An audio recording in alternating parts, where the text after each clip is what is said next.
Rahasia Sungai Hitam.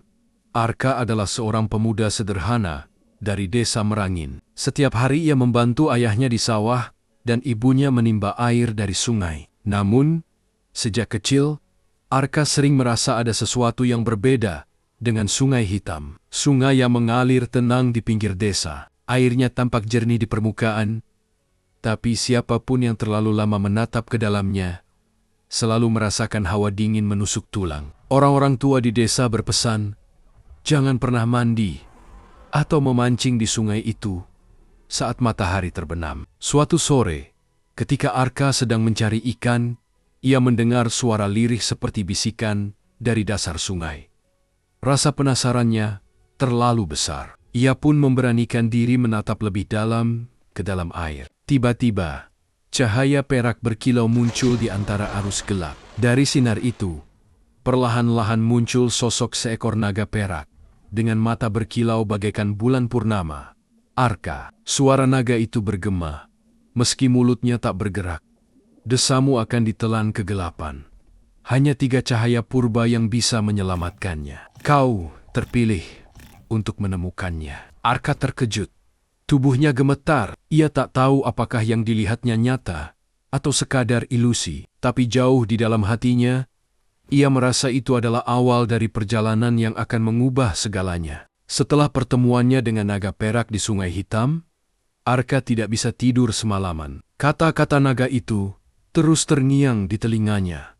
3 cahaya purba, hanya kau yang bisa menemukannya. Keesokan paginya, ia memutuskan untuk pergi ke arah hutan tua yang berada di kaki Gunung Kerinci Purba. Orang desa menyebutnya hutan akar hidup. Tak ada seorang pun yang berani masuk terlalu jauh ke sana, karena akar-akar pohon raksasa di dalamnya seolah bisa bergerak sendiri. Arka melangkah dengan hati-hati. Udara di dalam hutan lebih dingin dari biasanya, dan cahaya matahari nyaris tidak bisa menembus lebatnya dedaunan. Akar-akar besar menjuntai dari atas, melilit batang, bahkan ada yang seperti tangan yang siap meraih siapapun yang lewat. Di tengah perjalanan, Arka mendengar suara lirih, bukan bisikan, seperti di sungai, tapi semacam ratapan. Ia menoleh dan melihat seorang gadis duduk di bawah pohon tua, wajahnya pucat, rambutnya berantakan. "Siapa kau?" tanya Arka dengan suara bergetar. Gadis itu menatapnya, lalu tersenyum samar. "Aku Laras, roh penjaga akar. Sejak lama aku terikat di sini, menunggu seseorang yang berani datang."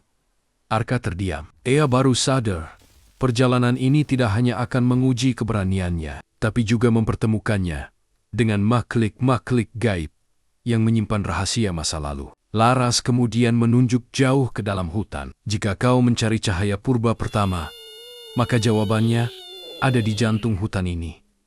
Tapi hati-hati akar-akar, hidup tidak suka pada orang asing." Akar-akar di sekeliling mereka bergoyang pelan, seperti mendengar apa yang dikatakan Laras. Dan untuk pertama kalinya, Arka merasakan napasnya sendiri tercekat, karena ia tahu setiap langkah berikutnya bisa menjadi yang terakhir. Arka menguatkan langkahnya. Suara dedaunan yang berdesir terdengar seperti bisikan-bisikan rahasia. Laras berjalan di sampingnya, tenang namun penuh kewaspadaan. "Arka," kata Laras lirih, "akar hidup bisa merasakan hatimu. Kalau kau punya niat jahat atau keraguan, mereka akan menelannya tanpa ampun." Belum sempat Arka menjawab, tanah di bawah kakinya berguncang. Dari sela-sela tanah, akar-akar raksasa menyembul keluar, melilit seakan-akan hidup. Salah satunya melesat cepat, hampir mengenai kakinya. Arka melompat mundur dengan panik. "Apa yang mereka inginkan dariku?" teriak Arka. Laras menatap lurus ke depan. "Kejujuranmu. Kau harus buktikan pada hutan ini bahwa hatimu bersih."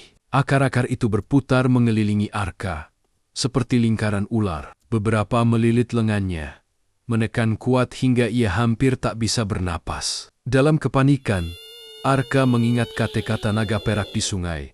Hanya kau yang bisa menemukannya. Dengan sekuat tenaga, Arka memejamkan mata dan berteriak, "Aku tidak ingin berkuasa, aku hanya ingin melindungi desaku." Tiba-tiba, Akar-akar yang melilitnya berhenti bergerak. Beberapa terlepas perlahan, lalu mundur kembali ke tanah. Di tengah hening itu, sebuah cahaya keemasan muncul di batang pohon terbesar di hutan.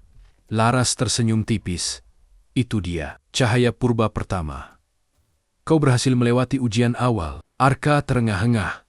Lututnya gemetar. Tapi, di balik kelelahan itu, hatinya dipenuhi rasa lega dan sebuah tekad baru. Ia tahu ini baru langkah pertama, dan dua cahaya purba lainnya pasti menunggu dengan ujian yang lebih berat. Cahaya keemasan yang muncul dari batang pohon terbesar itu semakin terang. Seolah-olah jantung hutan sendiri sedang berdenyut, menyalurkan energi kuno yang sudah lama tersembunyi. Arka melangkah pelan, sementara Laras berdiri di belakangnya, seakan menunggu sesuatu. Saat Arka menyentuh batang pohon itu, kulit kayunya terasa hangat, bukan dingin seperti biasanya. Dari celah-celahnya, cahaya perlahan membentuk sebuah benda berbentuk kristal bulat. Seukuran kepalan tangan, memancarkan sinar lembut berwarna emas. Arka tertegun.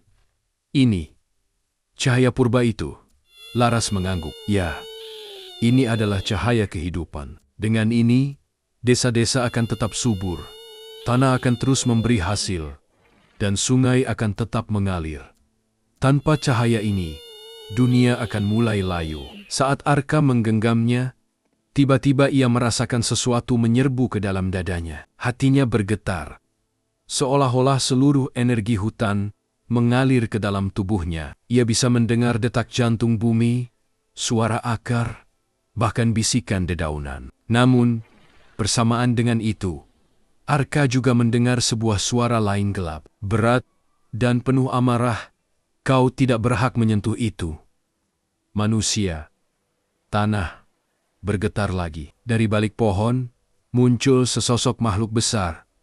Tubuhnya hitam berlumut, matanya merah menyala, dan seluruh tubuhnya dililit oleh akar berduri. Itu adalah penjaga kegelapan, roh yang sudah lama ingin merebut cahaya kehidupan. Arka mundur selangkah, menggenggam kristal erat-erat. Laras, apa yang harus kulakukan? Laras menatapnya serius. Inilah saatnya, kau buktikan. Apakah kau benar-benar terpilih? Kau harus melawan.